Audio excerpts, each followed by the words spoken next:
A new health craze growing in popularity is apparently brain zapping, at-home stimulation that enthusiasts say can give a mental edge and eliminate brain fog. Transcranial direct current stimulation, known as TDCS, sending weak electrical currents to the brain through a device attached to the head. There are many different brain stimulating techniques, some more well-established methods used in hospitals to treat brain conditions like depression or Parkinson's. Some at-home devices, though, ranging from $40 to $500. Some scientists say they are not sold on brain zapping being safe in the long term at home. They're cautioning against buying a device to use this in the comfort of your own home. Joining us now to weigh in on the benefits, the risks of brain zapping, Assistant Professor of Medical Ethics and Health Policy at the University of Pennsylvania, Anna Wexler. Professor Wexler, thank you for being here. Thank you for having me. In your professional opinion, do you believe that at-home brain zapping devices are safe? Well, it depends how you define safety. So, they're not devices that are sending people to the hospital. So they're not causing serious, what we would say, adverse events. But they can have effects like itching, headaches, can cause a burning sensation or things like that. So there may be some small risks of side effects.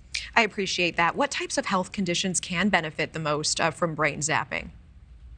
Well, there's no approved indication for this technology. So the FDA has not approved any indication at this point, but there's a lot of research going on. And so some of the most promising indications at the moment are things like depression, anxiety, pain. But interestingly, they're also being used, people are using them and people are studying them to improve their cognition. So healthy people are using them to see if it can enhance their abilities. Interesting. And we were also reading an article that talked about things like chronic Lyme disease or even long-term COVID, where people are experiencing brain fog. Are you tracking that as well? People not just trying to get a mental edge in everyday life, but actually trying to alleviate some pretty serious symptoms?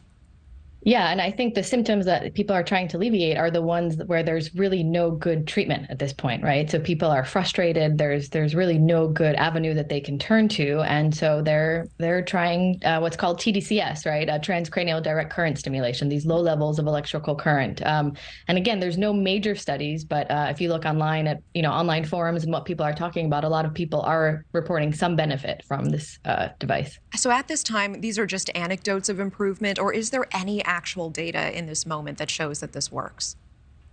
There is data. There's lots of different data from different studies for different indications. So, for example, one of the most promising bits of data using a similar device was from a study that was released, I believe, about a month or two ago, showing that in older individuals, transcranial alternating current can improve memory. So there is data. There's a lot of research going on, but again, there's not enough data at this point where the FDA has said, this device, people can start using this device. This device is approved. So there's no approved device at the moment. Okay. And one hears about brain zapping, and I think immediately the mind goes to these very dramatic images and video of shock therapy in the past. This is not that, right? How do these devices actually work, and how low of a current are we talking here? That's a great question. So the typical, like as you mentioned, right, what people tend to think when they think of shock therapy is electroconvulsive therapy, and that's a huge jolt, right? That's effectively causing all the neurons in the brain, all the cells in the brain to fire en masse. It's basically causing a seizure. With these low levels of current, it's not even enough to cause a single neuron to fire. So it's an extremely low level of current, just a fraction of the current. So it's very, very different than the sort of common conception of electroconvulsive therapy. Okay. If the main issues or side effects we're talking about at this point from these at-home devices are things like, hives or irritation because of the adhesions, et cetera, or the sites where it's attached. If someone is truly suffering, what should prevent them from trying this at home and seeing if it gives them any relief? I mean, first I'd look up the data, right? So there needs to be some data or some evidence that maybe this is something scientists are studying, right? Maybe this is something that has some potential.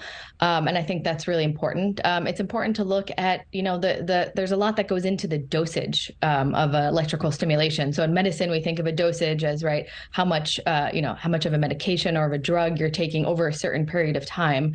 When it comes to current, dosage is actually, electrical stimulation, the dosage is actually really complicated. So you have, how much current are you, giving yourself potentially? How long, right? How frequently are you giving it? How many sessions are you having, right? How long are each of those sessions? So all those are questions that come into the dosage question. So it gets really complicated. So, I think I would recommend that people actually look at the data. And again, just remember that there's not approved, it's not approved for a good reason, right? There is no convincing data yet that these devices do work for these indications. All right, Professor Anna Wexler, thank you so much for your time. Appreciate it. Thank you.